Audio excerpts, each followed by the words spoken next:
block, right? I was like, oh, I'm not doing it right, right? So then I went in the corner and then I was looking at the wall and I was like, come on, devil, right? Come to me, like, come to me. Because I had to do something like crazy, right? Had nightmares for a month. So it does Leading up come to it or after? after. Like I had nightmares every day. Like I just felt, I felt that energy, Oh, interesting. and I had to pray and do all this stuff to like get rid of it. And you call your mom up and you're like, bring me back to life, and Mm-hmm. that stuff is real. That stuff really is. I was hitting them. So that was Mr. Damson Idris. I'm not too familiar with this cat. I know he's a young and up and coming actor. He starred in the TV show Snowfall. Um, I'm not too familiar with him. I'm not sure if he was in movies that I've watched previously. Uh, but yeah, he just had an interview recently in which he came out and said that he has contacted the devil himself in order to help him in the role inside the TV show Snowfall. Now, this is not a surprise. This shouldn't come as a surprise to anybody watching this video. This is nothing new. This is something that's been happening for centuries upon centuries upon centuries, all the way back to the most famous composer in the 18th century to where we are today. It's been going on for years, man. It's been going on for years, and everybody who is involved in Hollywood has to sign their name in blood, has to be involved in this, has to contact the devil. You know, it happens all the time. We got actors who like to call on the devil to help them perform a role better. We have musicians who call on the devil to help them perform on stage better, or to help them play an instrument better, or to give them ideas when they're creating music. We have athletes who may call on the devil to help them perform better, or to help them stay young, or to help them stay healthy, or to help them stay youthful. You know what I mean? So this is nothing new. This shouldn't really come as a surprise to anybody. Um, People call on the devil all the time to help them for things. I mean, this is Hollywood. This is nothing new. This is something we already know. Everybody who is involved in Hollywood, who is involved in the music industry, the movie industry, sports industry, politicians, everything, everybody has to make a pact, has to make a deal with the devil. And that includes signing your name in blood. And when you sign your name in blood, you're making a pact, you're making a deal with the spiritual realm. And in that spiritual realm, things will manifest for you. You will gain fortune, you will gain fame, you will gain whatever, right? If you want to learn how to play an instrument, boom, you know how to play an instrument. If you want to land a major role in the movie, boom, you just landed a major role in the movie. This is how things work. Obviously, these things don't come without a price, right? So when they are making this pact, when they are making this offer, the person making the offer has to offer something as well. Whether it's their manhood, whether it's their blood, whether it's an animal, chicken, roosters, cats, turtles, dogs, foxes, possums, whether it's children. And I don't want to get too much deep into that because it's very, very sensitive, but we'll leave it at that. And family members, you know? So don't get it confused, don't get it twisted.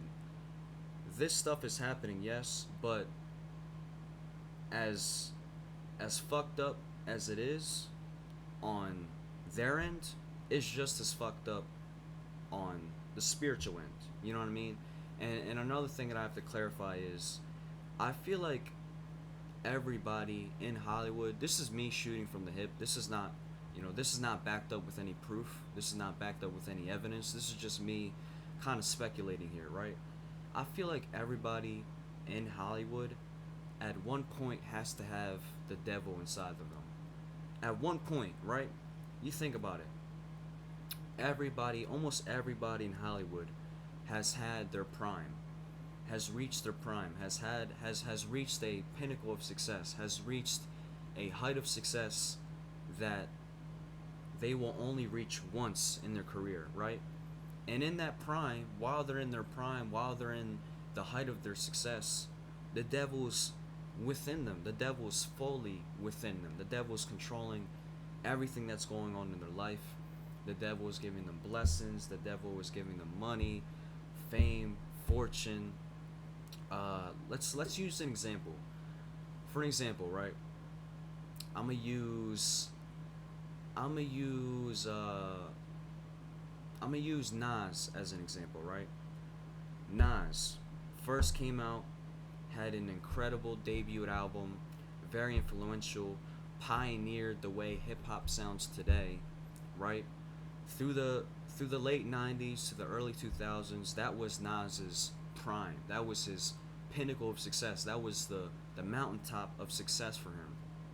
Now, in that time, there was probably bad stuff going on behind the scenes that you couldn't quite see with these two eyes.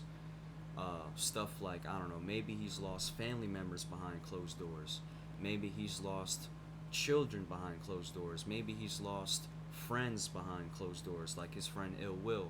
Maybe he lost his manhood behind closed doors. Maybe, as what I'm trying to say is, as you're in the prime of your success, that is when the devil does the most damage.